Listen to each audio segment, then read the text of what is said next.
दोस्तों नमस्कार। कल सिविल सर्विसेज का 2024 का रिजल्ट आया यूपीएससी का, और वेस्टर्न यूपी की बेटियों ने बहुत ज़बरदस्त प्रदर्शन किया। हमारे साथ वरिष्ठ पत्रकार राजेश शर्मा जी मौजूद हैं और आज हम चर्चा करेंगे इसी बारे में कि वेस्टर्न यूपी की जो बेटियां हैं वो कितना अच्छा परफॉर्म कर रही हैं कि एक तरफ जहां मेरठ कुछ खराब चीज़ों को लेकर के सुर्खियों में था पिछले दिनों, वहीं बेटियों ने बहुत सुखद एहसास कराया। और उनकी सफलता ये केवल उनकी अपनी सफलता नहीं है, ये समाज की सफलता भी है, ये परिवारों की सफलता भी है। और इनके ये बहुत इंस्पायरिंग स्टोरी है बेसिकली, क्योंकि एक मध्यवर्गीय समाज में किसी बच्चे का इंजीनियर, डॉक्टर, प्रोफेसर, वकील और आईएएस बन जाना ये सपना होता है। पेरेंट्स यही कोशिश करते हैं कि उनके बच्चे इन प्रोफेशंस में चले जाएं। और आईएएस तो चूंकि आईएएस का एक बड़ा चार्म है कि सिविल सर्विसेज में कोई चला जाए तो ज़िंदगी बदलने वाली बात होती है उसके लिए। तो जो बच्चे सेलेक्ट हुए हैं हम उनके प्रोफाइल के बारे में बात करेंगे और उनकी पृष्ठभूमि के बारे में बात करेंगे कि उनके परिवार, उनके पेरेंट्स क्या करते हैं और किस तरह से उन्होंने ये कामयाबी हासिल की। आज के सारे अखबार उनकी सफलताओं की कहानियों से भरे हुए हैं, रंगे हुए हैं। जी राजेश भाई साहब, वेस्टर्न यूपी की बेटियों ने खास तौर पर बहुत अच्छा प्रदर्शन किया। यूँ तो बेटे भी सेलेक्ट हुए हैं और सुखद बात यह है कि वेस्टर्न यूपी में हर कास्ट के बच्चों ने, अगर इसको ऐसे भी देखा जाए कि किस पृष्ठभूमि से आते हैं बच्चे, तो जब पृष्ठभूमि देखते हैं तो हम वो देखते हैं कि गांव से आते हैं कि शहर से आते हैं, उनके पेरेंट्स का एजुकेशनल बैकग्राउंड क्या है, पेरेंट्स के प्रोफेशन क्या है, किस कास्ट या रिलीजन से आते हैं, किस भौगोलिक क्षेत्रफल से आते हैं। ये सारी चीज़ें आमतौर पे देखते हैं ताकि ये पता चले कि समाज की स्थिति क्या है। तो इधर हम जब देखते हैं तो निम्न मध्यवर्गीय परिवारों के बच्चों ने अच्छा परफॉर्म किया। डॉक्टर साहब, अभी मेरठ में जो घटना हुई थी 1 महीने पहले, उसको लेकर उसका ऐसा परसेप्शन हुआ वेस्ट यूपी को लेके, वो नीला ड्राम चारों तरफ दिखाई देता रहा। लेकिन ये जो रिजल्ट आया, इस रिजल्ट ने जिस तरह से कामयाबी, इस तरह लड़कियों ने कामयाबी हासिल की, उसने एक ऐसी लंबी दीवार खींची थी। आप देखो कि ये जो तमाम रिजल्ट आए हैं, अगर मैं 80% की बात करूं तो 80% वो तमाम लड़के लड़कियां हैं जो बहुत सिंपल परिवारों से हैं, जिनका जुड़ाव कहीं ना कहीं ग्रामीण परिवेश से भी है। और हम देखते थे जब सूची अब से 7-8 साल पहले, तो जो बड़े अधिकारी होते थे उनके बेटियों के सिलेक्शन होते थे। लेकिन अब हम देख रहे हैं कि तमाम, क्योंकि जिन बच्चों का सिलेक्शन हुआ है इसमें 80% ऐसे हैं कि जिनकी जो बैकग्राउंड है वो बहुत सामान्य है। अभी जैसे बात करें कि यहाँ एक दिल्ली गेट में इंस्पेक्टर हैं, उनके बेटे आईपीएस बने हैं। एक ये शिवानी मोहिन है। खोल देंगे तो हम नाम बता पाएंगे, सबके नाम जो है बताना जरूरी है ताकि हम लोगों को पता चले कि कौन है। मैं पहले एक बार सबके नाम बता देता हूँ कौन कौन बच्चे हैं, फिर हम इस पर डिटेल में बात करेंगे तो अच्छा रहेगा। मुजफ्फरनगर की रिया सैनी जो है उनकी 22वीं रैंक आई है ऑल इंडिया, बहुत अच्छी रैंक है ये। और मुजफ्फरनगर का ही एक गांव है पूरा, यहाँ की श्रेया त्यागी हैं, श्रेया त्यागी की 31वीं रैंक है। और जानसठ मुजफ्फरनगर जिले में ही पड़ता है, यहाँ के शिखर मोगा हैं, शिखर मोगा की 171 रैंक आई है और उनकी 2 बड़ी बहनें पहले से ही इंजीनियर हैं। मेरठ में आरजी कॉलेज की प्रोफेसर हैं, उनकी बेटी हैं शिवानी, उन्होंने 71 रैंक उनकी आई है। और कोई कोचिंग नहीं की उन्होंने, सोशल मीडिया से दूरी उन्होंने बनाए रखी, उन्होंने ये कहा। और शामली की किसान की बेटियां आयुषी चौधरी, उनकी 290 रैंक आई है। और मेरठ के ही अभिनव शर्मा हैं जो आप बात कर रहे थे अभी कि इंस्पेक्टर साहब के बेटे हैं, दिल्ली गेट थाने में इंस्पेक्टर हैं उनके फादर, अभिनव शर्मा के पिता। और अभिनव शर्मा की 130 रैंक आई है और वो आईपीएस बनने का रास्ता उन्होंने चुना है, आईपीएस सेलेक्ट किया उन्होंने। सहारनपुर की जो कोमल पुनिया हैं वो, उन्होंने बहुत शानदार परफॉर्म किया। वो किसान पृष्ठभूमि से ही आती हैं कोमल पुनिया। पिछली बार उन्होंने आईपीएस क्रैक किया, इस बार वो आईएएस में सेलेक्ट हो गई और उनकी 6ठी रैंक ऑल इंडिया में। तो सबसे अच्छी परफॉर्मेंस कोमल की रही वेस्टर्न यूपी के लिहाज से अगर देखें तो।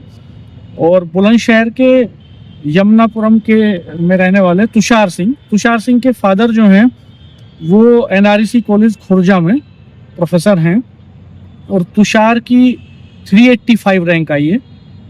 ये इस एग्जाम में सेलेक्ट हो गए हैं और 22 साल की उम्र है तुषार की केवल।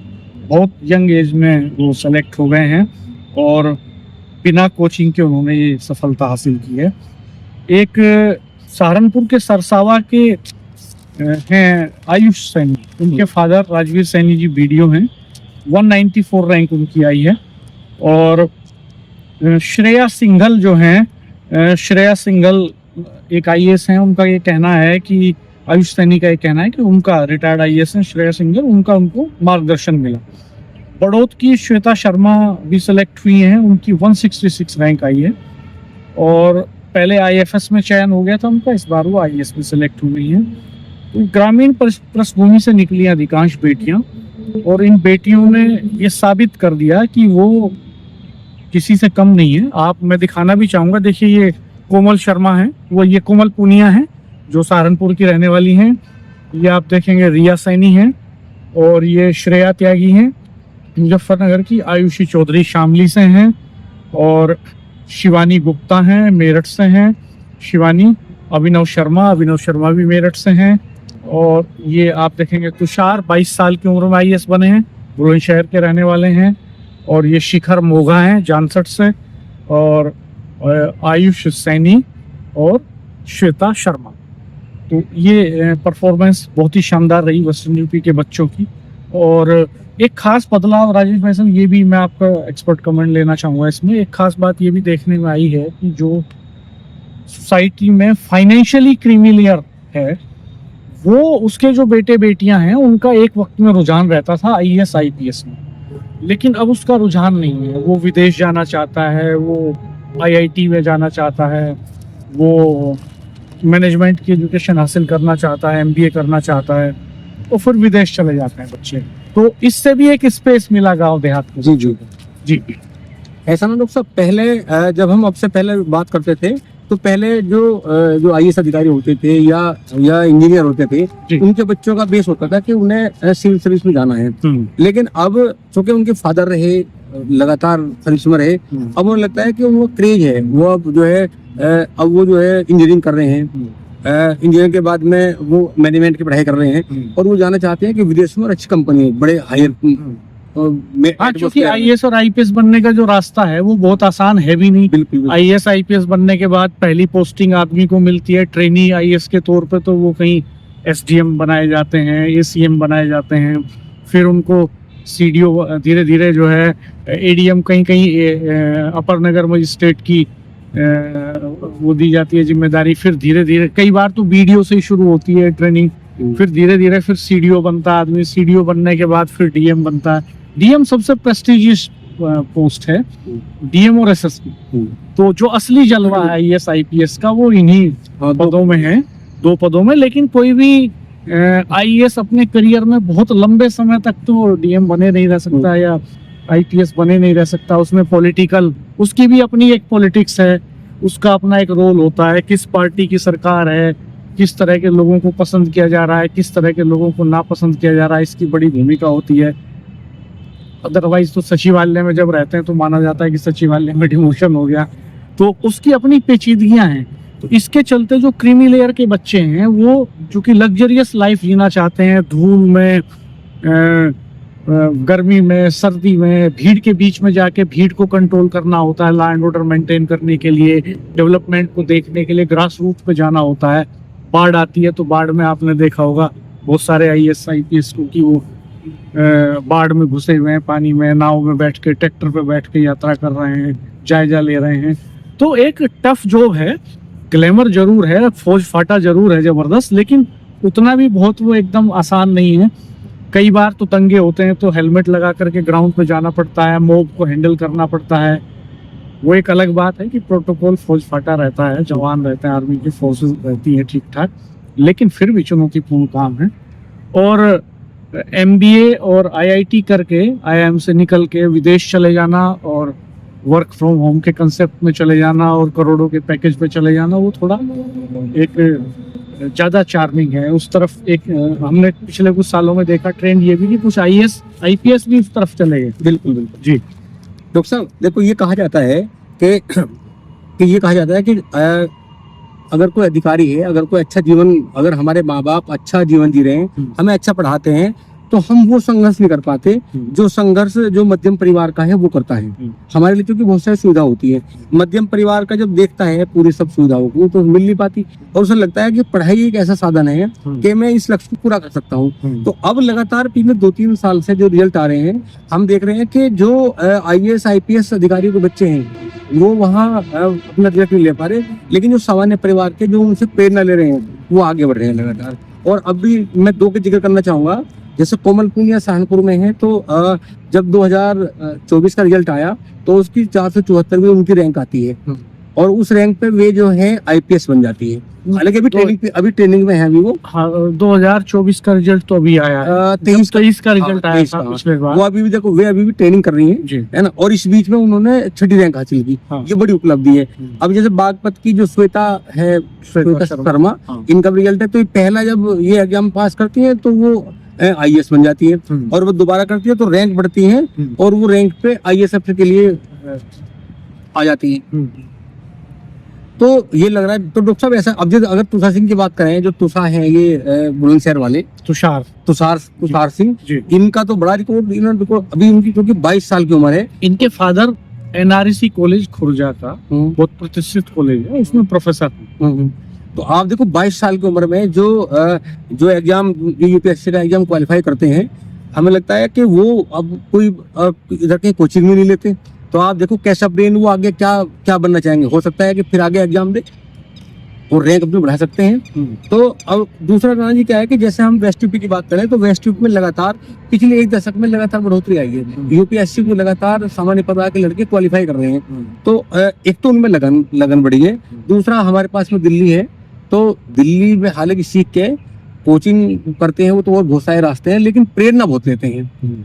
और सोशल मीडिया भी इसके लिए बहुत सहायक सिद्ध हुई है। हालांकि सोशल मीडिया पूरे देश के लिए है, लेकिन जिस तरह बच्चे क्वालिफाई कर रहे हैं इन परीक्षाओं को, तो अब लग रहा है कि अब बच्चे जो है अब पढ़ाई में अच्छा ध्यान दे रहे हैं। हालांकि सब तो नहीं, पर जहाँ तक लड़कियों की बात है, लड़कियां लगातार नित नए रिकॉर्ड कायम कर रही हैं। इसमें एक चीज और भी है कि जैसे बहुत सारे जो स्टूडेंट्स हैं, यूथ हैं जिन्होंने कंपटीशन बीट किया है, उनमें से कईयों ने कहा कि उन्होंने सोशल मीडिया से दूरी बनाए रखी। जैसे उनका कहना था कि इसमें टाइम किलिंग ज्यादा होती है। तो इसमें अपना अपना नजरिया है।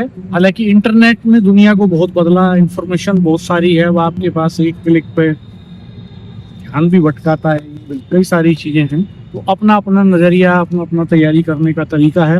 खैर, कुल मिलाकर के शक्ति दुबे की बहुत चर्चा है पूरे देश भर में, चूंकि उन्होंने टॉप किया है और प्रयागराज से हैं शक्ति दुबे। तो हमने सोचा क्यों ना हम अपने जो आइकन्स हैं वेस्टर्न यूपी के, जहाँ हम काम करते हैं ग्राउंड पर लोगों के बीच में, उनके बारे में बात किया जाए।